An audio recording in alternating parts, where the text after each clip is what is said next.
All right, what's happening, y'all? We're back. It's another installment into the May edition of the 101 with Supervillain with me, resident supervillain, Mr. J. Washington. There's no reason for me to beat around the bush of what these are and what these are about. But the beautiful thing is, I do like to talk about each and every time is how people's lives have changed. You watch the evolution of lives month to month, and again over the past year and going into the sense of normalcy again. We're going to see how their lives continue to evolve. And again, talking to this brother from St. Louis, Missouri. I'm invited to join Amazon site. I don't know what that is. Yeah, I know it's the homie Luis Torres. What's happening? I just got it. You're invited to join Amazon site, whoop.com. I was like, I don't know what this shit is. You know that shit. That site is always the one that sends you weird ass messages in the middle of the night. Do you want this? This just came up online. Man, free services. Like I signed up for the text messages for the treasure truck because here's the problem. When I wasn't getting the text messages for the treasure truck, they was having all types of dope shit that I was like, damn it, I'm missing it. Now that I get the text message for the treasure truck, I'm like, you can keep all of this. I don't need any of this. What's good, man? How you feeling? Good. Last time we talked, it feels like last week. Last time we talked, I said that the charity thing is coming up, and that's next weekend. Good. This will be up this week. So yeah, it's good. I'm excited about it. I'm nervous about it. This is gonna be the second time doing it, and now that I have like the more experience of like how much energy I should how much sleep I should sleep the night before, how much I should eat, how much I should be drinking, water, energy drinks, or caffeine or whatever. I'm kind of like, okay, now I know what to kind of do, how to kind of prepare for it better, so that by the time I have 6 hours left, my brain is not on like 5-minute lag, trying to figure out what the fuck was said 5 minutes ago, still trying to pay attention to what's going on at the moment, because that's awful. But otherwise, I'm excited. I'm very, very, very super excited about it. It just it's gonna come way too fast, and I'm not gonna be ready for it, and it's gonna be fun. I'm super excited about it. I actually have to give a level of props to you and anyone else who can do those non-stop consistent streams when they're doing them for charity and whatnot, when you're doing like a 24 hours straight or whatnot. And, especially if it's by yourself, because I remember for the Schmodown, when Kevin Smith got diagnosed with cancer, one of the channels did it, but they had different people taking shifts, if you will. And so with them taking shifts, it made it easy. You got different personalities, but no one person had to get burnt out. With you doing it yourself, at what point do you not go batshit crazy? For me, it was when I had the 8 hours, like I still had 8 hours left. My mind immediately linked it to, I gotta work. I'm at work right now. And then but by that point though, I was just done.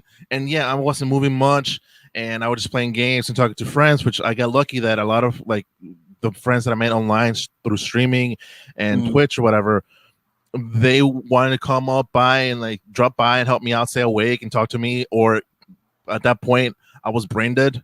And so before I continue, one of my biggest nightmares, one of my biggest fears is when I stream, I'm just brain dead and I can't talk, and I'm not saying anything, and I'm just exhausted.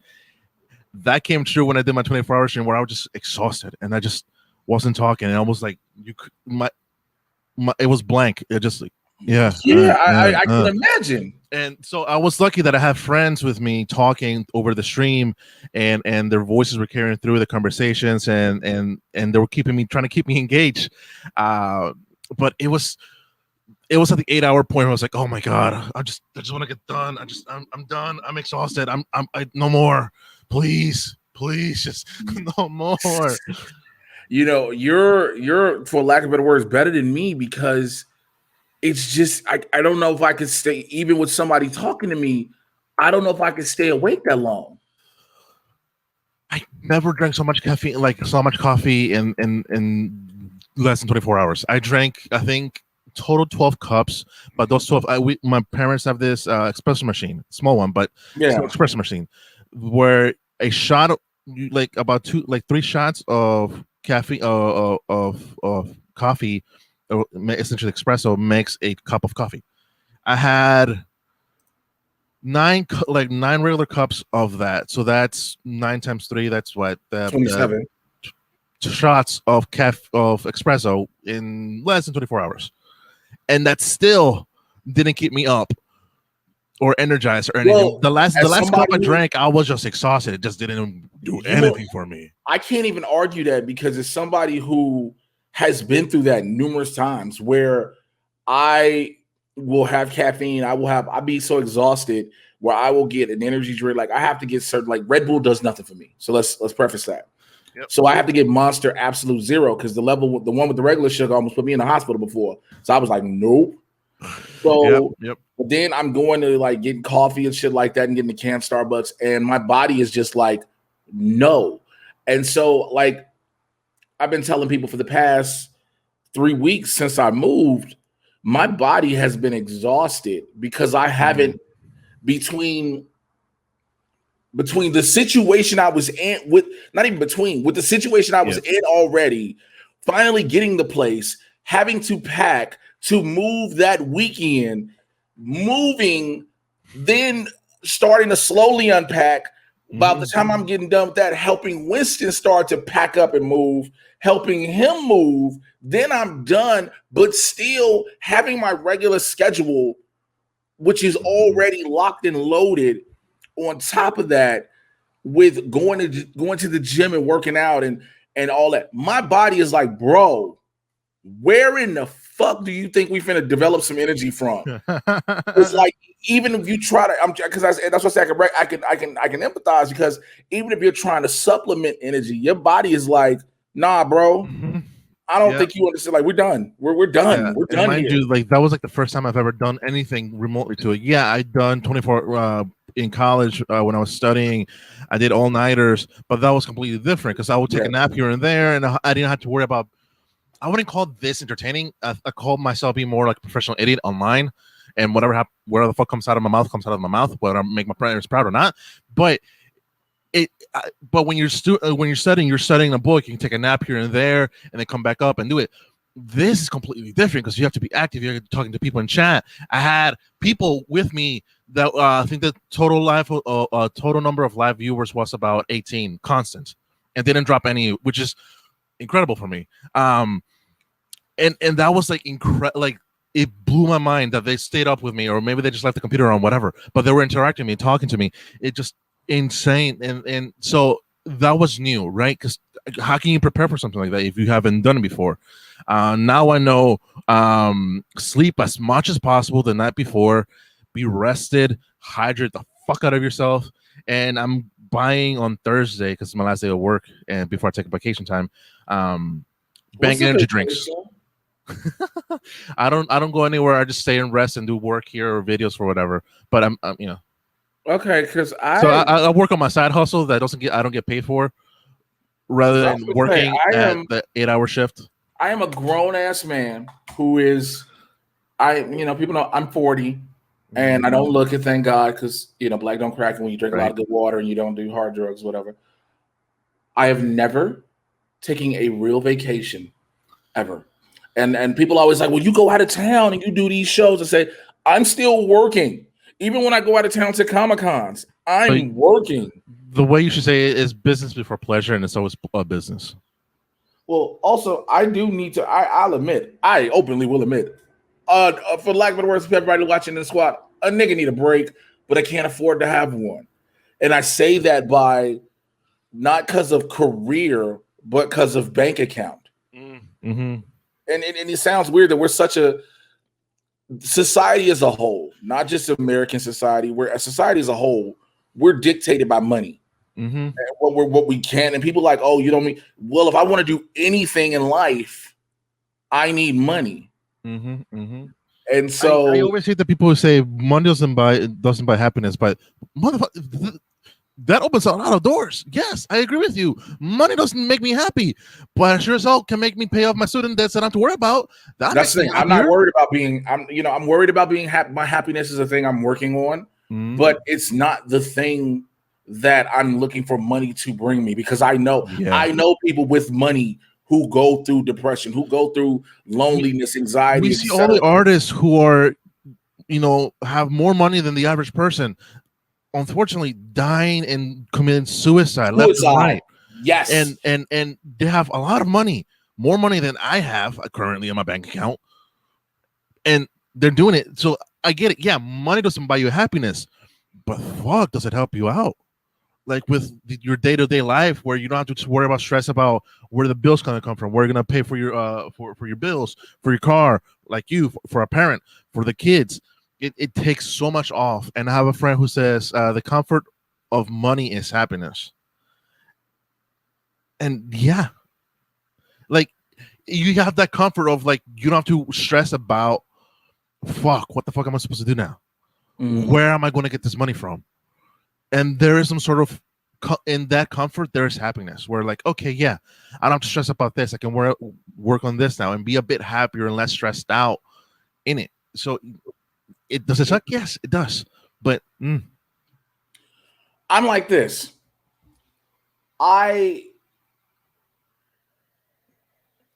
know whenever I have a cushion financially, I'm still not per se happy, because in the back of my mind, a cushion is a thing that can eventually wear out.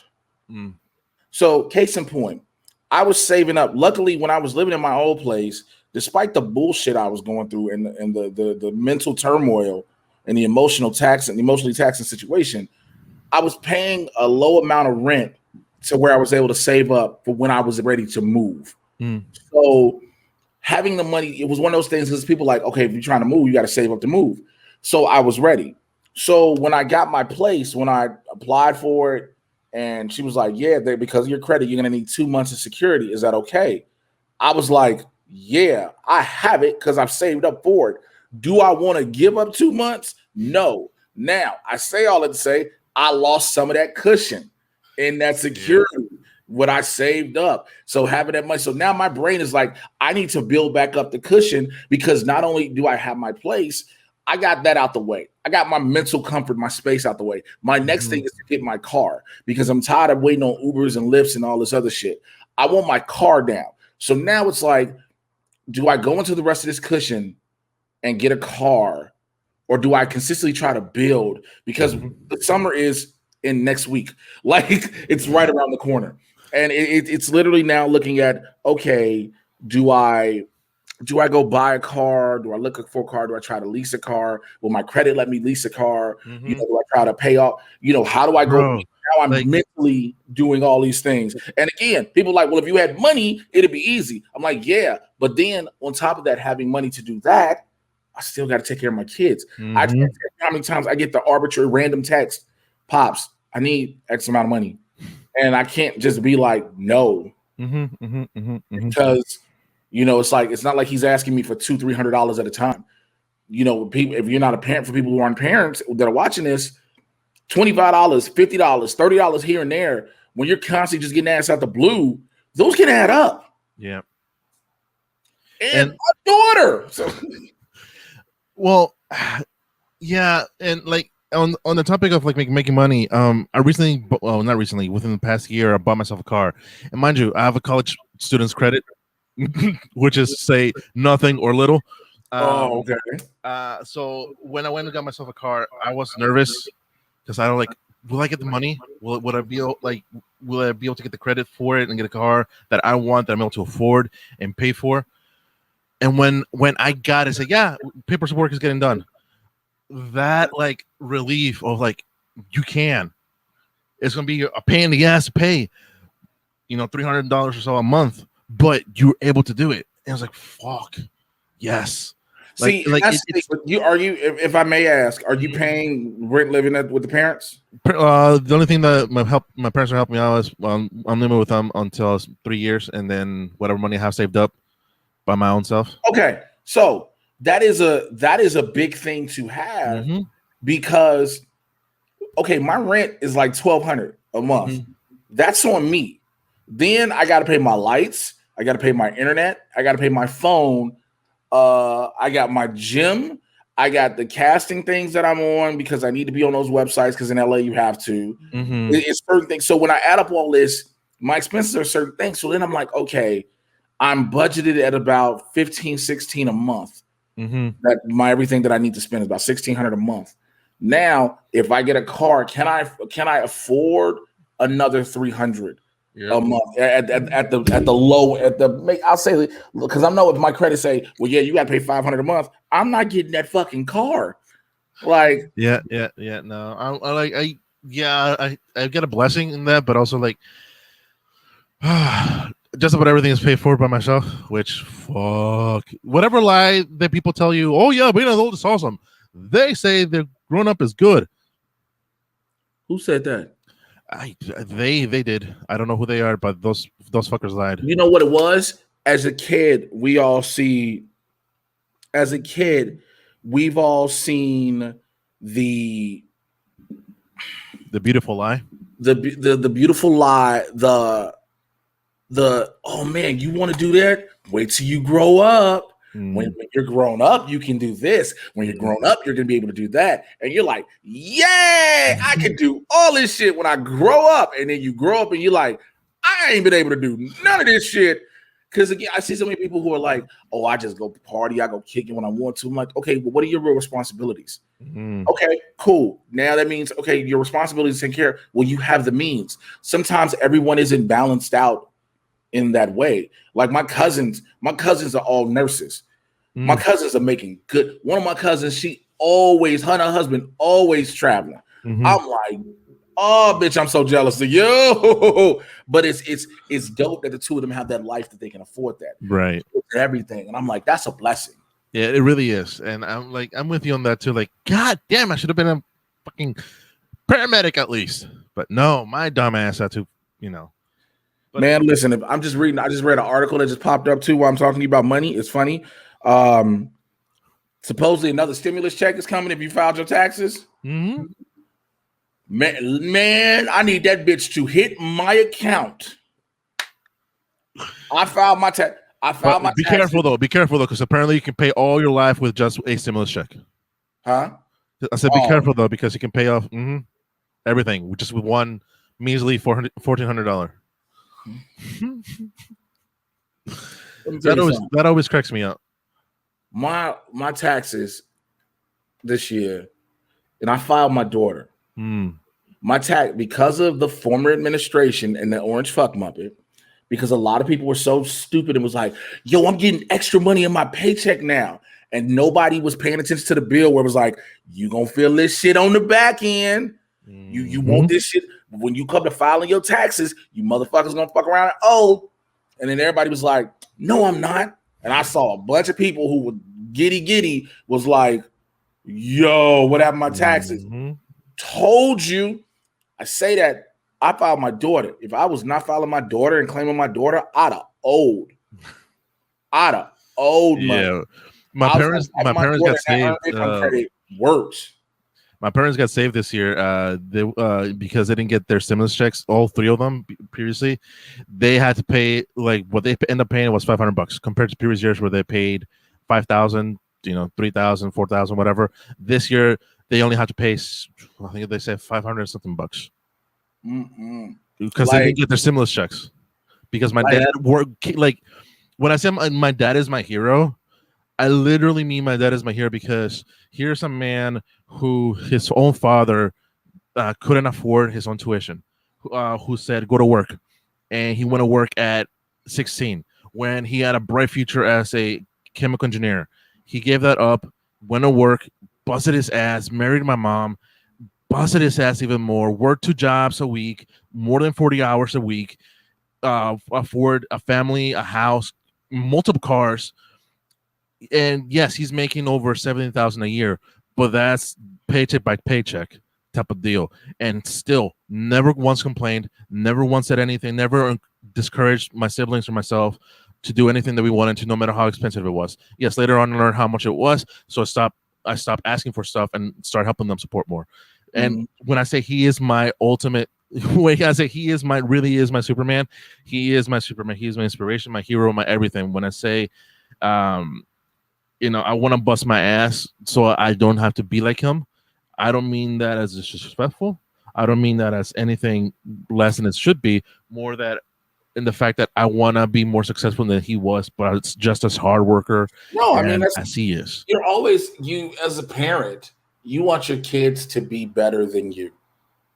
You should always, as a parent, it was always instilled in me from watching what my mother did as a single mother when my father passed at 5, from watching other people's parents to, we just want to do the best so you can have better than what we had and be better than what we were.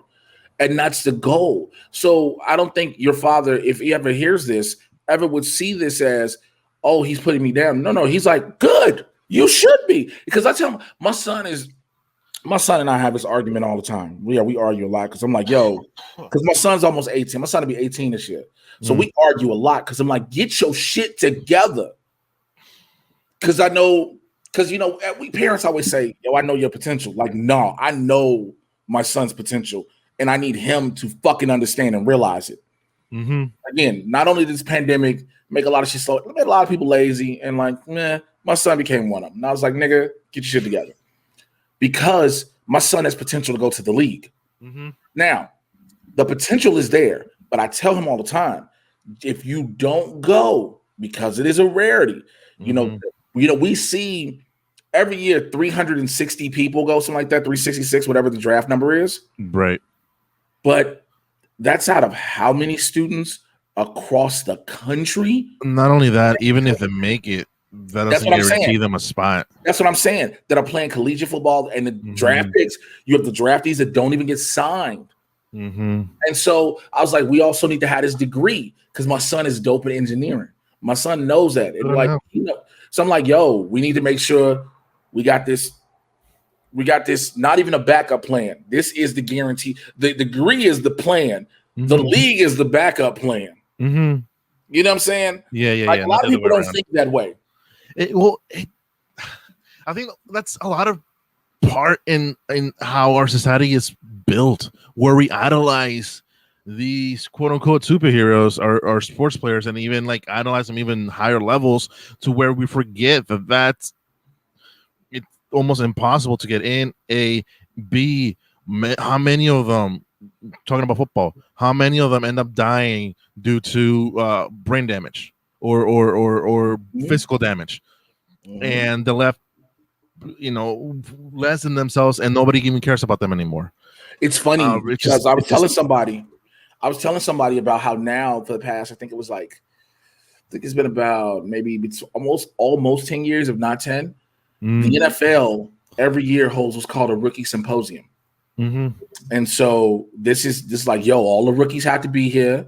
This is about, yo, this ain't just about you being in the league. This is about what's about to happen to your life, whether you think you know it or not. You finna get people who you ain't talked to, people finna come in your life, how to handle media, how to handle, they even be like, yo, this is how you handle groupies. Like, we know, they tell you, we know some of you all are going to do this. It is what it is, but you need to be smart.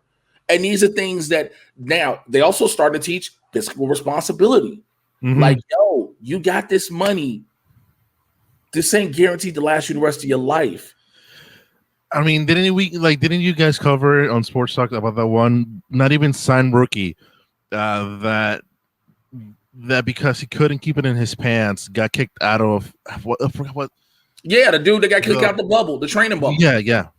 Just because he couldn't wait, and he wasn't even signed yet or anything. He wasn't guaranteed.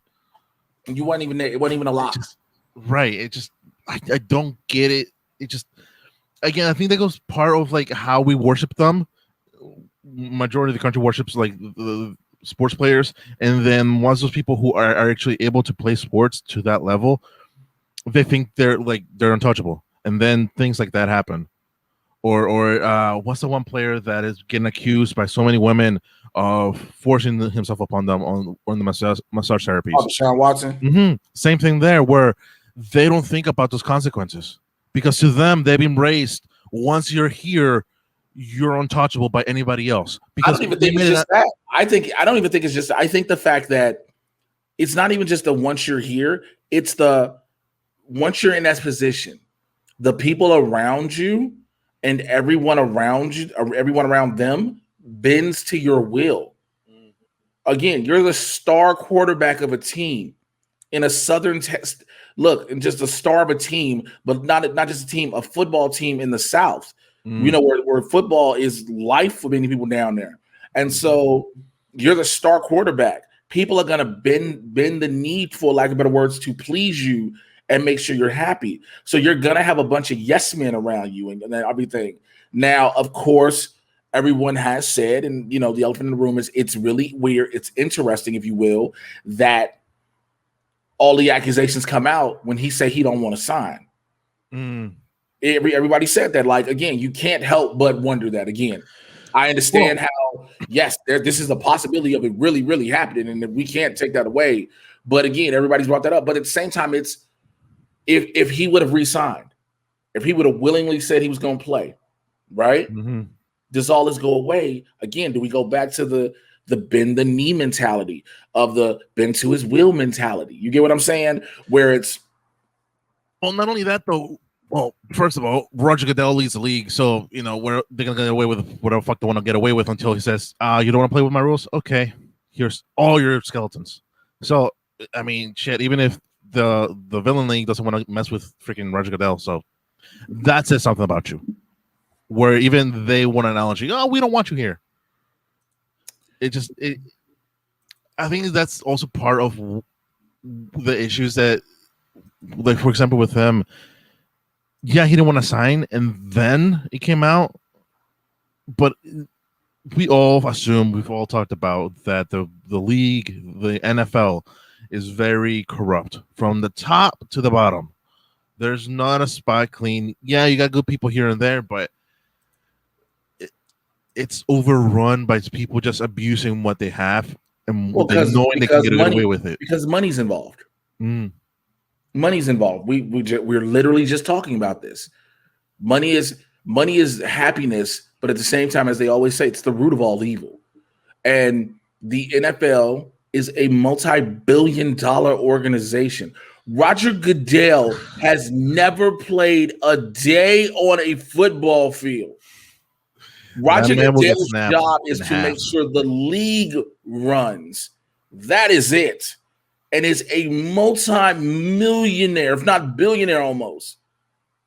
You get what I'm saying? We're not talking about the owners of the teams. The owners of the teams we get it. You own a professional football team. You got money, right?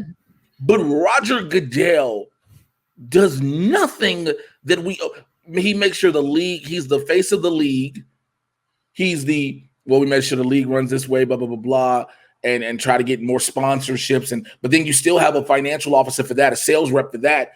You're like, you profit at the end of the day off the backs of all those men and women. And yes, women, for those women who are trainers, who are now coaches on the sideline, referees, et cetera, et cetera. Yeah, no, I don't know how we got into this topic either. I mean, people always keep saying this thing of one day football will go away. No, it's not. It's not. You know, the only way football goes away is the money. People keep talking about the injuries. Here's the thing. As a person who has played football, who understands the injuries, who has a son who plays football, who's like, that's what he wants to do. I can educate my child consistently about the injuries, the dangers, the potential, everything. All I can do is educate him about that, right? But I do not want to discourage him, because that is not what I want to do. I want to let him know, yes, this is a very violent, dangerous situation. These are the potentialities that you have to realize. But I can't sit there and say, you're not going to do that, because what happens now? My child is going to be pissed at me. Not only that, let alone, let's say that he doesn't get pissed at you. It is going to be in the back of his head saying, if I don't do this right and I get hit, this could happen to me. And that's gonna ruin. No. That's all. That's something I want in your. That's something you want, because you need every player who plays the game knows. There's not a player who doesn't know, from young to old now, that you get hit the wrong way one time, it's a wrap. Everybody knows this, right? I know this as a pro wrestler. You fall the wrong way the one time, it's a wrap, and it can be nobody's fault but your own. So we understand that. The thing I don't want my son ever to think, though, is, my father just was like, no, this is it. My father said, no, I can't do this, because what that does is now he's scorned to me. He's scorned me because he's mad at me now, because he lives that what if. And the what if is like, well, what if my father would have never stopped me? What if my Because father was wrong? his mom's in the healthcare field. His mom's in medical, and she's like, this is what he wants to do. Because at the same time, but that's why I was like, for me, that's why I said earlier, the degree is the first thing. The degree is the number one thing we're going to go through. Is the first and foremost, is the most important thing. The league is the secondary. Yeah, because you hear about a lot of players now where, especially in basketball, they play the game for a couple of years, go back and get their degrees. Football, you're hearing it slowly but surely now, or you're hearing that you got guys who are some guys are waiting to come out because if they're good enough, they know they can wait. Mm-hmm. They know their window doesn't close. You know, you have some people who's like, your window's closing. You got to come out now or never. Well, especially now with when Tom Brady proved them wrong, that they will depend on the position, granted, but age doesn't really matter. The position again, position, them and the person, startup position, and the person. And I say that because every quarterback is not protected like Tom Brady. There are quarterbacks who get their asses toe off. Tom Brady is because he's the face when it comes to he's the face. Tom Brady at 43 now, winning a Super Bowl, you are the official face of the league. Ain't nobody telling you shit. And didn't just win sitting around on some bullshit. One playing the game, like you played and you made sure people knew I'm Tom fucking Brady, and you were like, okay, sir, well, we get you. Yeah, for sure. So, go ahead. No, sorry, go for it. No, I was just saying. Well, I guess what I'm trying to say is also just good luck to your son, and thank you. I mean, yeah, he gets my thing, especially as a father too, though, like. Ooh, I don't know. Like let's say, like, knock on wood, son gets picked up by a team, not the Chicago Bulls, or not by Chicago Bears, by another team, right? Wow, I don't know how you be able to watch, like, because again, any hit, like all of us, anytime somebody gets hit, you're like, oh god damn. I think the same way. Especially that's your son, though. It's just like. Yeah, there is that enhanced level of fuck because it's my son. Yeah, but it's just as much as I watch it any other week. Because I think if I as long as I keep my son, my idea of watching it is I'm watching my son play, I'm watching my son do what he does, but I also know how the game goes. And as a parent, I'm concerned. Shit, it don't even take the NFL. I'm concerned with my son in high school playing. You get what I'm saying? Like playing in the field in high school. So that just stays there. The only difference becomes, well, now I have to look at it it's on a global level. Mm-hmm. But I never, because I understand what Murphy's Law is, but I also understand what the energy you put out in the world. Mm-hmm. Right? I know he's gonna be good. I'm not worried about that. I know that the big man upstairs got him, so I'm good on that. But yeah, so what else been going on with you, man? First month, like full month of actually just working out fully, just like it gets to the point where when I work out, I don't feel it's like a chore. Where like I'm like dreading working out. I'm like before this month, I was like, fuck. Here comes my buddy who's gonna help me work out. Fuck, like, god damn. I wish I'm done. Damn it. Now I'm like, okay, cool. Let's get to work out. This week, my buddy, he's been moving out now. He hasn't been able to come in. So I have a notebook where I write like all the exercises that I do. So I just look back to weeks prior and just look down like Monday, chest, back, and core.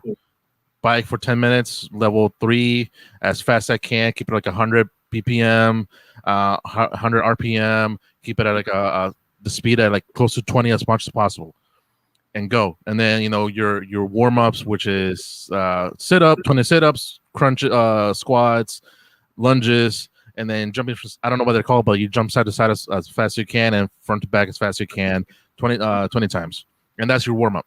And then you get to like the actual workout. I'm to the point where like, yeah, okay, let's get it, just do it, let's get out the way. And coming from an obese, like a person who was obese, and able to see and feel his body feel a bit firmer than it once was, less flabby, more firm with the legs, with the arms, seeing your veins pop out of your arms, where every fat person knows you never dreamed that was possible. And then you see it in your arms when you're working out, when you feel your arms and your muscles just start to like tense or shape better. I can remember the word for it right now. And it's very encouraging, and I love it, and I love seeing the progress that I'm doing. So before I needed to use my knees to do a push-up. Now I can do push-ups. I call them dirty push-ups, but I'm doing push-ups regularly. You're doing And push-ups. it's incredible to me, where I'm like, I never thought I could do that. I did Here's a the thing. Belgium squat for the first time. Here's the thing with that. Let me tell you something. I had to say this. I said this months or maybe a year ago at the gym before when everything opened back up and then closed again. I know a lot of people who may be considered big, obese, whatever. When they go to the gym, they some dread it because they don't want the looks and the stares and the feeling, and they feel out of place. And I had to say this. I'm like, yo, I don't give a fuck if you quote unquote big, fat, sloppy, however you consider yourself. You are in there. You are in there. So the fuck what? Nobody look. Nobody. There's some people who are genetically prone to be small, and they're in there. Okay, that's them. Whatever situation calls you to be where you're at, it is what it is. But guess what? You're willing to change that. And so fuck anybody that's in there that's like, oh, why are you here? Look, I'm here to get results just like you are. And so to hear, and that's in the gym. And then people who work out at home, and again, there's a level of discipline people don't understand it takes to work out at home because you're at home. People who worked out during the quarantine, as much as people tried to shit on it, you got to give them just as much props as anybody else. Mm-hmm. Because again, you're at home. You don't have to do that. You can do a plethora of other things. Yeah. So, and then when it comes to starting out doing things, they used to be called girl push-ups to do them on the knees. Mm. But that's because everybody doesn't have built up yet that upper body strength. And until you get right. And so until you get that, then you have to do what works. Mm-hmm. But never let anybody demean or downplay how you do it. And the fact that you're doing it speaks volumes, man. And that's something in itself, to be proud of, dude. You push to do it when you don't have, you can give up at any moment. Oh, for sure. As anybody can. Anybody can just say, fuck this, I'm done. Why do I want to torture myself? Why do I torture myself? I keep saying people who work out and like working out are masochists. At just some small level are masochists because you enjoy pain. Mm-hmm. Your body has to go through pain. As somebody, but again, just seeing the fact that I'm able to do a push-up, like a normal push-up for the first time in a long time, a military push-up, a diamond push-up, that I'm able to do a set of Belgian squats where I never thought that was possible, where I'm able to do whatchamacallums, that core workout where you lift your legs up and then you lift your stomach up, just raise it up a bit more. I don't know what the fuck it's called, but it essentially hike ups. Yes, I did those for the first time this week, and I was impressed by myself. Like, again, coming from a big dude who never thought that was fucking possible for me to do that. That's very fucking encouraging. You're better than me because I hate pike ups. You can thank Sean T for that. I can do them. I hate them thanks to Sean T. Like, Focus T25, man, fucking around. How you hating every goddamn thing? That's another story. But you know what I mean, though, right? Like when you do for a first time, like, oh shit, I'm doing it. It hurts like a motherfucker, but I'm doing it, and I'm seeing, maybe I don't have all, like, everything shaped up right, but I'm seeing myself get just smaller, and I that's what's helping me not eat trashy foods as much. Yeah, I go out to restaurants and I order like half a rack of ribs, but that's once, maybe every 2-3 weeks. I go out to restaurants once a week and I order a burger or something, but that's just once. Where before I used to eat it on a regular and on fast food restaurants, which is even worse. That's encouraging me not to do that anymore because I don't want to. It's so easy just to gain, but so fucking hard just to maintain. let alone hard lose to it. lose. Because here's the thing: Just, when you start working out, this is the thing people forget. When you start working out, you start getting it. All of a sudden, you dropping weight quickly because your body don't know what to do. So your body burns. Then you'll hit that plateau where for a while you'll be like, I'm not losing anything because your body's gotten used to it. So now you got to shock your system some more and do something you didn't do before. And so people forget about these things. But again, it's I find that encouraging to where I'm making all this progress. Yeah, it's small, but I'm like a month ago I couldn't do what I can do now. 2 months ago I definitely couldn't do what I could a month ago. Now I'm getting to the point of at the end of this month, it'll be the first month where I work out three times a week. Mostly because of my COVID. I'm still worried, but I'm starting to work out during the weekends, just cardio. So I may move to a full week of workouts. But it's the first month in forever where it's constant, where it's an hour and a half, 30 minutes of cardio. The rest is lifting weights. I'm getting to the point where I'm loving the sound of the weights just making noise when you do a set, when you do something. Yeah, you're like, okay, yeah, I want that. I want it. I enjoy it, and it's encouraging seeing myself being slimmer. It really is. Again, it's not much, and maybe you can't really notice it or whatever, but I see the little things, right? Because I see myself in the mirror all the fucking time. I have a picture of myself when I was at my heaviest, just to keep encouraging myself not to get there again, and see the progress that I'm actually doing. It just in a very fucked up way, I'm enjoying it. How the struggle that I've been through and where I'm at this point. Yeah, I'm not the best, but here's the thing, though. Here's the thing. Here's the thing, and I need you to understand this, and I need you to say this. I need you to stop saying it and stop talking about it with a down tone. And here's why I'm gonna say this. At the end of the day, if nobody else sees the results at first, you notice them because you're the hardest one to notice your own results. And that's the thing. When you notice them first, that speaks volumes because other people will notice them before you will. So when you notice them, don't say, it's good. Do not ever, let me say this right now. Stop that shit. Stop that shit. Stop saying that in a down tone. Do not say you see the results to the work you putting in. Do not down yourself on that. You putting in work, you're getting results. Look, fuck all that sadness with that. Don't do that. Don't do that to yourself because you're devaluing the work you put in. And so what if no one sees it yet? You know what you see. You know what you feel. You know what you're doing. That's the point. People will come around and start seeing it. But as long as you keep going and as long as you're not doing the shit for other motherfuckers, you're doing it for yourself. You're doing it for yourself. So stop that downing yourself shit with that, bro. Don't do that. Don't take away your accomplishments and devalue them because they're not devalued. They are worthwhile, worth celebrating. It takes a lot to do the basics. And then from the basics to be consistent. And then from being consistent to putting in more effort. And from putting in more effort to seeing results. It takes a lot to go through all of that. And you're doing that. So do not put yourself down. I don't have to see it right now. I will eventually see it if you go along. Again, we're through cameras. Unless with me, everybody's like, yo, I can tell you work out. Because I work out so fucking much, you have no choice but to notice it, in a sense. You get what I'm saying? And I do so much. Live at the gym.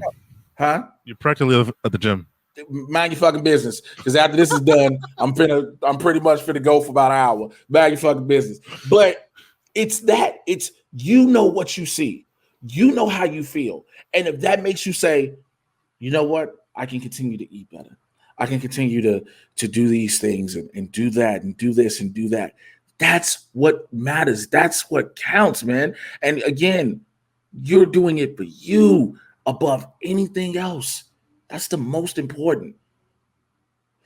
There's so many people like, oh, I'm tired of one of the things that piss me off is when I hear people, oh, diet culture is so bad and blah, blah, blah. Look, for you, it's bad. For other people, they want to diet, they want to lose weight, they want to feel better about themselves. That's on them. Oh, well, nothing's wrong with them. That's to you. When I see people say that, I'm like, yo, to you, there's nothing wrong with that person. That person may feel like they want to be better somehow. And it's not saying that anything is wrong with them, but that person feels like they want to better themselves. Let them do that and don't shame them for doing it. So what you're doing, keep going, and I'm telling you, do not talk to me about that with any downtone negative, because I won't. I'm letting you know right now, while it's being recorded, I will not accept it. I will not, because it takes a lot to do what you're doing. Just to be at the beginning stages, it takes a lot, and I refuse to sit there and let you say, "Well, you might not see it anywhere." You know what the fuck you're doing. You don't have to prove it to anybody but yourself. Thank you. You're welcome. You could be an inspirational coach, life coach sometimes. I'm working on that. Just pay me like motherfuckers pay. Pay me like motherfuckers pay fucking ET the hip hop preacher. Yeah. Also, I'm also worried to piss you off, because I've seen you get pissed off, and like I think what was it? I think this week or last week, somebody said something stupid in chat, and you got lit the fuck up, and I think it was on Tuesday, and every time you go off on people, I'm like, God damn, that joke of when Tony says, when Loki says, I got an army, and Tony says, we got a Hulk.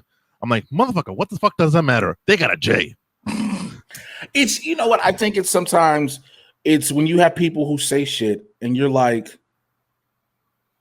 yo, because what it is too is, and we'll get out of here on this. A lot of people think that YouTube chats and a lot of things hide and give them anonymity, right? Yeah. And some people, feel like, oh, even if you say something, it doesn't matter. Okay. Well, the problem is, I'm that nigga that I'm going to make you feel it through the internet. I'm that dude. I'm that dude that's going to make you feel so bad about yourself. You either going to A, apologize, or B, leave what the fuck you watching. And then you might dislike the video afterwards. And guess what? I'm that dude that'll tell a person all the time if they dislike a video, thanks for the engagement.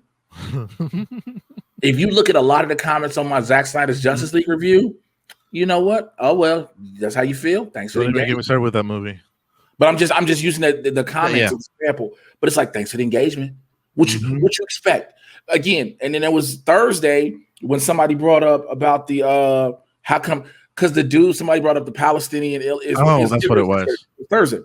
And then because early it was really awkward. It was funny because earlier that day somebody tweeted us about it, and that's what made me snap. Because we were gonna talk about it later in the show, but when I saw that, I said, "Yo, ding, ding, ding, let's go!" And it was just that whole like, "Yo, do not come at us on certain shit," like, because we can be playful, jokey. We've been serious. We've addressed serious issues, but as I said on the show, we have never addressed an issue without understanding said issue. Like when somebody tried to come with the whole Asian American hate, when the Stop AAPI hate thing came out, I said, there is a discussion. I literally said, there is a discussion that needs to be had about the racism of the Asian community towards the Black community. I said, that's a discussion that needs to be had. We will have that later. I even said that we will have that later. But I think the rants for me are that, yo, I don't know what you thought, because the anonymity of the internet, the YouTube life, I'm more into it than I care to admit as far as being a personality. People know me as the personality and shit like that, but people think because of the personality, they forget about the person. They forget that you came up in Chicago. Not even just, I came up in Chicago, but I'm also that dude who knows about real shit and who will address real shit realistically. Everybody's like, oh, so many people won't say stuff for fear of getting canceled. I don't give a, you can't. Here's the thing. What you gonna do when you can't cancel? I built myself. What you gonna say? Oh, he can't be on what network? Because what internet network am I on right now? Pretty much Rotten Tomatoes, Okay, that's a little bit of money I lose. But guess what? I'm building myself. I've built myself and then built when I was doing Collider shit. I got kicked off Collider for a while because of shit with a certain dude. I was like, and didn't stop shit for me. Because I guess motherfuckers thought, oh, well, he don't like him. I don't give a fuck about dude. Honestly, like, just a little rewind. I got into who you were because of Collider. So when you stopped going to Collider, I was like, man, fuck this shit. And I started looking for you, like, for the things that you did. But that's like, the thing, and I appreciate that because again, that was the one thing I respected about a lot of people. And I know I got to go because I got to get functions gym. I can do all these other ones, but it was that people like, wait, you're not like everybody else. I was like, no, I'm not. I'll have an opinion. I remember people used to be like, yo, you a Marvel shield. I said, yo, first of all, please keep calling me that until Marvel and Disney give me a paycheck. Because I remember somebody was like, you just don't like no DC movies. And I was like, nigga, what are you talking about? Well, look at the board behind you. What? Dog. This was before I moved post. I was like, yo, what do you? I said, I've talked about. I was like, yo, you can go see my reviews for Aquaman, Wonder Woman, Shazam. Don't tell me I didn't like DC. I don't like a certain dude's movies because they don't resonate with me. Other ones did from different directors. But again, it's just me being me. So when people come at me a certain way, I'm just like, yo, you gonna understand this real quick. The jokes and everything is still me. The dude in this camera that you're looking at is me. And I'm the same person that's going to say the same. I'm that dude that what I say on this screen, I will say to your face. And I think that's the thing a lot of people forget. Yeah. You'll never say, I tell it to a lot of people. I've said it before. I said, bro, I tweeted and told people, I said, yo, let me let you know a secret. I'm that dude that you will see at a Comic-Con and still try to take a picture with. Yeah. But you won't say the shit you say on here to my face. Because why? I will stomp your earlobes together. I think I'm the same way as you. Like, where I the way I act and the way I say things on streams or whatever with who I'm interacting with is the same way. I'm like, some dude's like, you're gonna say that shit to me. I'm like, oh really?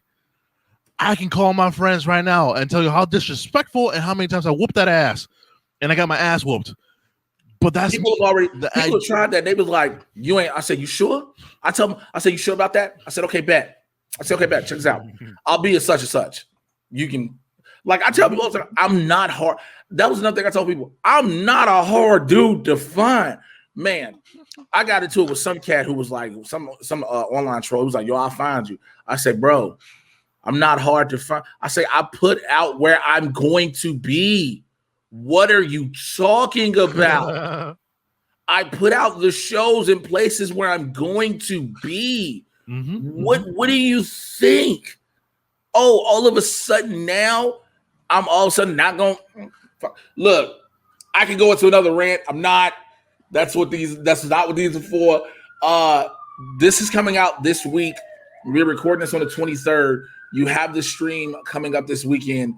So for everyone in the squad watching this, tell them about the stream. Right, 29th and 30th, I'll be doing a charity stream for Winter Order Project. So it's us to say thank you to our soldiers who come back, and many of them don't get a nice reception back. Politics aside, they're still human, so I'm making a charity stream to say thank you, and we still love you, and we're here for them. It's going to be happening on May 29th from 10 a.m.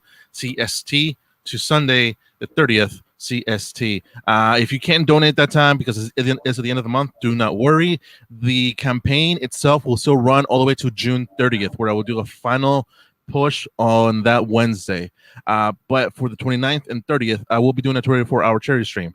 So be there. It's on twitch.tv/LTKing93.